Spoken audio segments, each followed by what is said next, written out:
Uh, so for our first map, we're going to create a box canyon. Sounds familiar, right? So naturally, let's start with a box.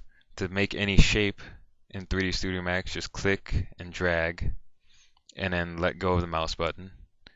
And then when you move your mouse now, it's going to change which dimension it's adjusting.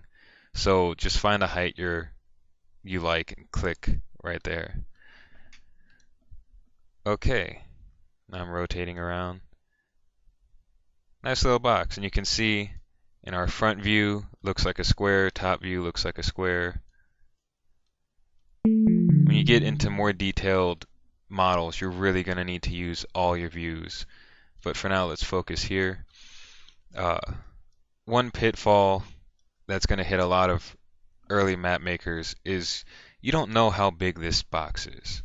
You could end up making a level that's just really massive or a level that's barely even worth walking around in. The first map I made was maybe 10 feet wide and like 2 feet tall. You threw grenades and they fell immediately down. It's terrible. So in order to help you out, you want to go over to your menu here, hover over import, click merge. Now head on over to your install directory for Halo Custom Edition, go to data, levels, test, tutorial, models, and find this thing, tutorial.max. You'll have this little thumbnail here. It looks really weird. Double click that. Now these have all sorts of little models that are in the game, but the one we want is Master Chief, of course. Obsolete data format, please resave. This is fine because it's old. Alright, and hey, we got this little guy here. Go ahead and click select and move up here. You have these little 3-axis here, just like in my last video back in Sapien. And because we have it selected, just press the Z button, and there you go.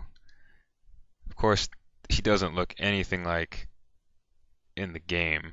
Very low poly, but it gets the job done. This is the size of Master Chief in the game. It's very useful for making maps. So you see these axes light up as I move over them.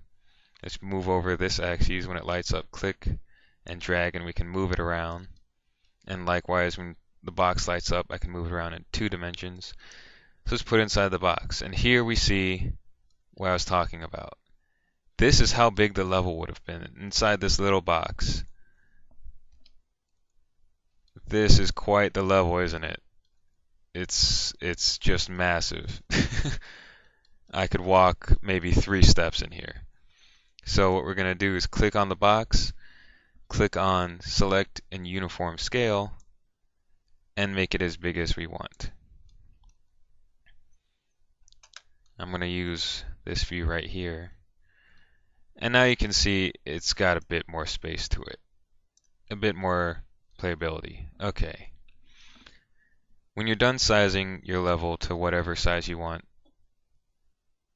go ahead and click Convert to Editable Mesh. I think editable poly is also acceptable. However, I've only worked with meshes on Halo maps. I've worked with polys otherwise. But I think meshes are a bit more simple for what we're doing here. Go ahead and click on one of these faces and press Control A, and you'll see all of them will light up red in all your viewports. That's just showing you they're all selected. Go over to Surface Properties. If you just got 3D Studio Max, it'll look more like this. So just go ahead and slide down to Surface Properties, click Flip. And all I'm doing to make my thing a bit bigger, because I have a larger screen size, is I'm dragging this out. So depending on your screen size, however you like your thing set up. Now everything's flipped. It looks the same, right? But it's not. Right click on the object, go to Object Properties, click Backface Call, and now we can see right inside our land. So what we basically did was we took a box, we turned it inside out, and then we made it so that we can see through. You can see there's still a wall here, but we can see through the walls when we're looking at it from a certain angle. And that's exactly what we want. So this is our level. It's a lot bigger now because we use this scale. It's a lot easier to work with. So you want to click ignore backfacing because you'll notice I want to click on this wall back here. I want to change something on it.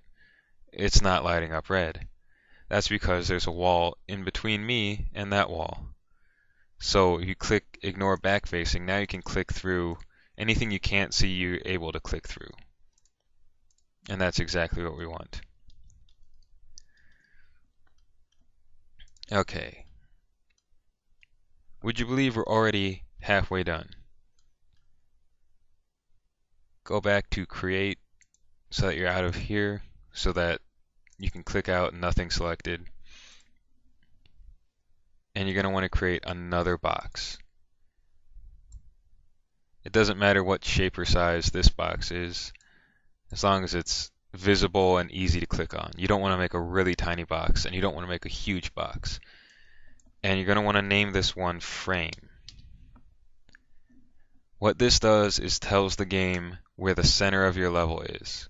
So if you put the frame really far away, that's not good. If you put it in the center of your map, that's fine. It won't be visible in the game. However, you don't want it to get in the way of your modeling. So I usually put it just right here, just around here. Make sure it's named frame and click select and link. And take your box here and link it back. When you're done linking, you want to click select object, click on your box, and go ahead and give it a name. I usually stick with skybox because it's nice and descriptive as to what this object is in your scene.